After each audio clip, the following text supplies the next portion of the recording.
Most people care far more about personal comfort, justification, affirmation, and their own sense of happiness than they do about truth, especially corrective truth. They are far more interested in preserving a state of emotional ease than in confronting the difficult realities that demand repentance, growth, or meaningful change. In practice, this means that many individuals seek ways to remain comfortable being exactly as they are, rather than pursuing the refinement that truth often requires. They instinctively resist anything that threatens their self-image, their worldview, or their settled assumptions about their own goodness. Challenges to religious or political beliefs, institutional loyalties, or long-held relationships are experienced not as opportunities for deeper understanding or improvement, but as existential threats. As a result, people cling tightly to the comfort and security found in familiar beliefs and affiliations. These structures provide identity, belonging, and reassurance, yet the same structures can also become barriers to truth. When evidence emerges that calls cherished assumptions into question, the natural response for many is not honest reconsideration, but defensive resistance.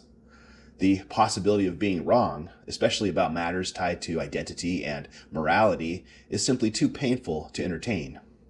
This tendency is especially evident in religious contexts. Many professing Christians speak often of following Jesus Christ, yet quietly avoid the higher requirements of genuine discipleship. The New Testament repeatedly teaches that fidelity to Christ frequently invites misunderstanding, rejection, and persecution. It calls for repentance that is deep, ongoing, and often costly. Yet these realities are inconvenient and unsettling, and so they are ignored.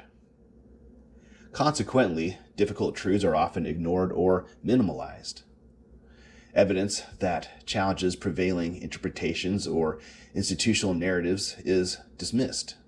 Those who feel morally or spiritually compelled to confront error and stand for truth, despite personal cost, are frequently marginalized rather than supported.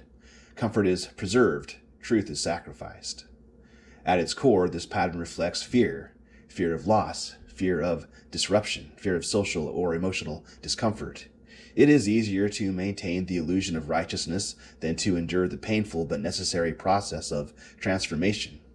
Yet this posture stands in stark contrast to the teachings of Jesus Christ, who consistently called his followers to courage, humility, repentance, and unwavering commitment to truth, regardless of the personal cost. Where comfort is valued above truth, genuine discipleship cannot flourish. Only when individuals are willing to place truth above self-justification and comfort can real spiritual growth and real integrity take root. Thank you for listening. This essay can be found on my website, greaterlightandtruth.com. The link is in the description.